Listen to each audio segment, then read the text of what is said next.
Welcome to our program, Jon Sweet. Daniel, thanks for having me back on. I would like to begin our discussions with the Middle East. Israel has begun an operation against Iranian nuclear program.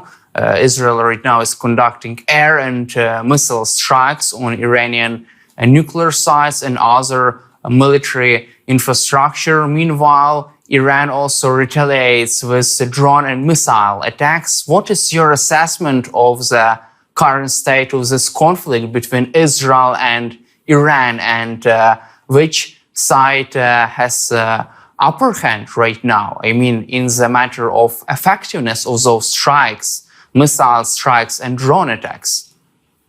Sure. Well, first, it's actually an extension, I think, of the Israeli plan that began on October 7th. And basically that was to defeat the threat that poses the biggest threat to Israel. That was Hamas, that later transitioned to Hezbollah. It shifted to the IRGC, supporting those two terrorist groups that were active, IRGC being active in Lebanon and Syria.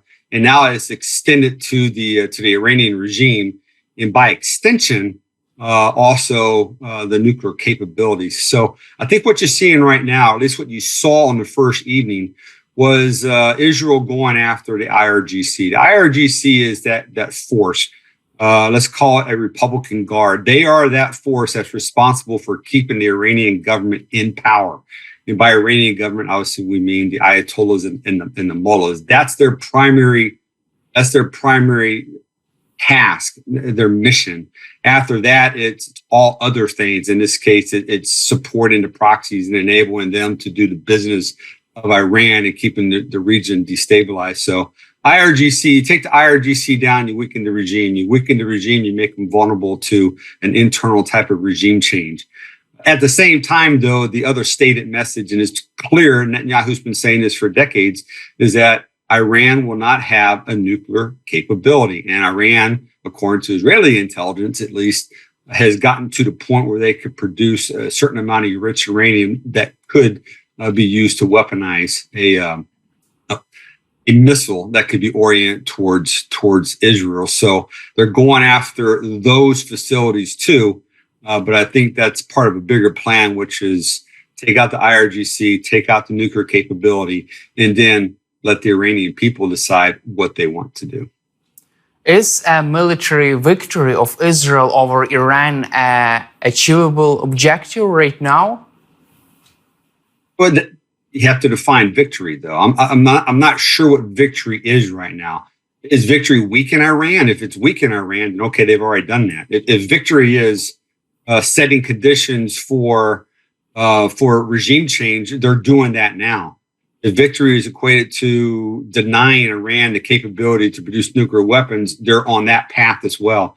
So it's not a clear exactly what victory is, but what victory probably is a regime that's no longer under the control of the Ayatollahs and the mullahs and IRGC being eradicated, and one in which the Iranian people take back control of their country, which could lead to a lasting peace throughout the Middle East. Now, obviously, anytime you remove a government, you create instability. And just because you want the Iranian people to rise up and become this peaceful country doesn't guarantee that, but it certainly sets conditions that are much better than what's currently running the country for now. That also covers this air war between Israel and Iran. How can you assess the state of Iranian air defense systems if they still have one in place in Iran and Tehran? How can you assess their anti-aircraft system protection of skies after devastating Israeli air and missile attacks on Iran? Yeah, so what we understand, at least from Israel, is that Israel has air superiority over the capital city of Tehran and also over certain air corridors in and out of the country, and they're expanding those corridors, and they're expanding areas in which they have superiority. What that affords Israel, obviously, is the ability to continue to come back and strike Iranian targets. on the ground. They've already gone after the F-4 squadrons. They've gone after the F-14 squadrons. They're going after their air defense capability, but it also allows them to go after those mobile missile launchers and the missiles themselves. So what you're seeing over a course of time is the more Iran expends their ballistic missiles towards Israel, the weaker they become, correct? Because they don't have the capability now to replenish their stockpiles. So as air superiority has been established, they can go after those missile launchers and take those out. Missiles are important, but if you destroy the launcher, you can't fire the missile anymore. So that's probably the number one high payoff target right now for Israel, is destroying those missile launchers. Also, according to Axios, Trump's administration now is actively considering the possibility of joining Israel in its war against the Iranian regime, and they could also participate in this missile strike on Iranian nuclear sites. What are the chances of direct military involvement of the US government in this operation? So I think the best, if you will, the best chance for the United States to get involved in this operation comes from the fact that Israel doesn't have the munitions that would be required to take out the Fordo nuclear facility. And that would be a big want by Israel to the United States to take that facility out. The U.S. with the B-2 bomber and the munition has that capability. If the United States were to get involved in this, I believe that would be the primary focus. We already know that the United States is involved in defending Israel with air defense support and fighter jets that are taking out ballistic missiles as they come in. The United States doesn't want to get involved, obviously, on the ground. They don't want to get involved in external regime change. But the United States also very much wants to ensure that Iran does not have the capability of producing a nuclear weapon. So that shared requirement from both countries is what could bring the United States to act on that one facility. And from your perspective, could Iran retaliate if the US joins Israel in its military operations against Iran? And how could this retaliation look like? And should the White House be afraid of such possibility of retaliation against American troops on the ground in the Middle East? Sure. I mean, they have the ability to retaliate on a limited scale. Look, from the time of October 7th until the time at which President Trump took office, I believe there are either upwards to 150 separate attacks on these remote bases that are located out throughout the Middle East. So proxy groups that are in those areas have struck those targets before, know those targets and can possibly come back to those targets, but also have to believe that those targets have been fortified with capabilities to defend themselves both against drones and then also against direct assaults. So while it's possible and probably likely that something would occur, I think the U.S. is in a position, at least those ground forces, are in a position to defend themselves. So that's one. If you talk about ballistic missiles possibly targeting the U.S. embassies throughout the region, or other military bases, as you know, the United States has several large military bases throughout the Middle East, in addition to the remote facilities. I believe most of those are covered with air defense capabilities also. But I'm not sure Iran does that. Look, Iran's having a tough enough problem right now with Israel. I'm not sure that they would want to invite the United States into the mix. I think that would contribute to their downfall much quicker than they would want. And what are the chances of Israeli ground operation inside Iran, in Tehran or near the nuclear sites to destroy Iranian nuclear program? And do you expect any kind of direct ground fight between Israeli and Iranian forces? The short answer is I don't expect that. The longer answer is Israel's proven that they can do that. Commando raids into Uganda, right, in Tebe, in which they went and rescued hostages. Commando raids in Iraq, where they blew up nuclear facilities. They're capable of doing it. I just don't think Israel's going to put boots in the ground. I think they can affect their outcome through air right now. I don't think they need to put boots in the ground, and that's a big commitment considering that the boots on the ground that they need right now mostly reside in and around the Gaza area and also West Bank, addressing the Hezbollah threat. So I think we're going to continue to see airstrikes. The capabilities there, don't get me wrong, but that's a major muscle movement to get forces in and out. From your perspective, why does the US President Donald Trump hesitate to participate in this military operation against Iranian regime? That's a great question. He's got a lot of pressure back home, obviously, from folks who do not want the United States to be involved in another war. Call it what it is. Is it Afghan fatigue? Is it Ukraine fatigue? It's all the above. So there's a segment of the population that, quite frankly, just doesn't want that. The other issue, quite honestly, could be in this case with Iran is partners with Russia, and right now he's trying to negotiate, if you will, some type of ceasefire with Putin.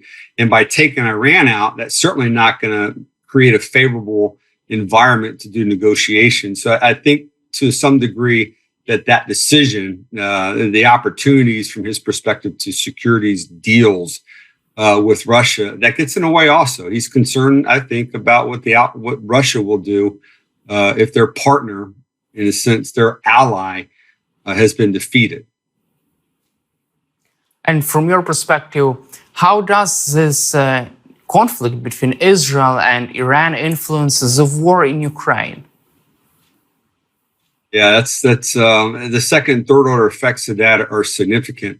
Right now, all the attention is where, Daniel? I mean, all the attention has been shifted from the media onto what's going on in Israel. Everything. That is the bright, shiny light. And what we're missing, at least most of the mainstream media is missing, are these attacks that continue to go on right now in Ukraine. The persistent bombings of civilian targets. Kyiv has taken a massive hits, and the casualties are still pulling people out of some of those facilities that were destroyed. And that's lost, I believe, on the media that's occurring. It's also lost that the ground assaults are occurring and taking place at a higher density in the Sumy region.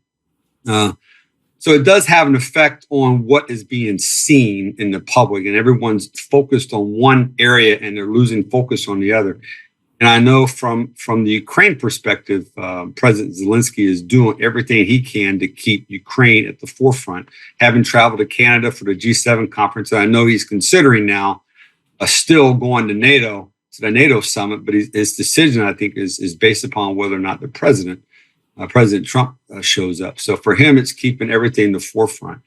Now, that said, there were reports, I believe, earlier in the week or last week that some anti-missile capability in the form of Patriot batteries were being shipped to Ukraine by the Israelis. So you are starting to see a bit of support from Israel towards that. But I don't think Ukraine has received them. I think Ukraine is in the process of transferring those capabilities. You just mentioned about this NATO summit in Hague, in the Netherlands, next week. However, there are some pessimistic reports that NATO leaders would not include Ukraine in this final communique of this conference due to the unwillingness of the United States. What is your expectation on this NATO summit in Hague? Well, first of all, I suspect that they will invite President Zelensky to the summit. That's the more president pushes back against European countries, and we saw that pushback obviously in Canada when the president left a day early for whatever reason. The rationale probably was the National Security Council meeting discussing what was going on in Iran. But nonetheless, he forego a meeting with Zelensky in order to go back to Washington, D.C. Look, I think the president is frustrated. Obviously, our president is frustrated because of an end state that he hopes to achieve down the line with Russia. And Zelensky continues to push back. He's frustrated with that because he can't get a deal as long as Zelensky is resisting. And I think he's equally as frustrated with the European partners who continue to support Zelensky in that resistance. So whether or not the president shows up, that's a good question. But I do believe that Europeans at some point have got to understand that that the president, his interests aren't necessarily aligned for Ukraine in the same manner they are with Europe. And unless something significant happens, I think it's going to stay that way for a while.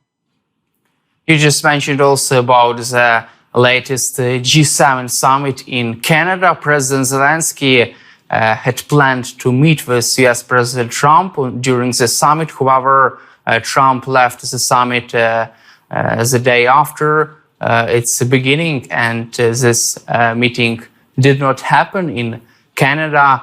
From your perspective, what are the main reasons why did Trump left the summit so early to have this National Security Council meeting regarding the Middle East, or just could there be another reasons for this decision? So I think the reasoning that was given by the White House is that he needed to get back to Washington to sit with the National Security Council to make decisions on the way ahead in Iran, as far as the commitment to support Israel with weapons, the issue to take out a nuclear facility. I think that was the driving force. But again, missed opportunity, I believe, at least to get some favorable, if you will, publicity for the meeting between the two leaders. But again, I want to say my gut seems to tell me that that the president is frustrated with the European leaders and their continued support for Zelensky, and I think that may have played a bit of a role in his early departure. But I think the driving force was Iran. From your perspective, was it worth it for President Trump to leave the summit, to also not to be present during meetings with President Zelensky, just to have another briefing with his national security team? Because it seems like he didn't make any kind of breakthrough decision on Israel, Iran during or after this meeting. However, he did not speak with President Zelensky and missed this opportunity to at least try to have better understanding of the Ukrainian position. I agree. Look, we don't know what decision was made at the National Security Council. We know that they met for a period, I think, 90 minutes to 2 hours to discuss it. We don't know that decision. We may find out that decision this evening, since the president's given Iran 24 hours to make a decision.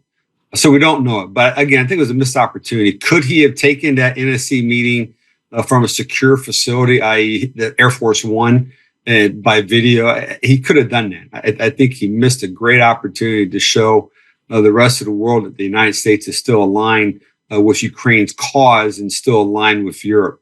But I think that by leaving, he probably presented more questions, that information vacuum for people like me to try to determine, why did he leave? What was the problem? What was the issue? And I think when you're explaining, as they like to say, when you're explaining, you're losing. Right now, he's got a lot of people explaining why he went back home versus sticking around to talk to Zelensky and the other European leaders that were present, clearly. Thank you, Jon Sweet, for your time and for your support for Ukraine, and glory to Ukraine. Always great to be on the show with you, Daniel. Thank you very much.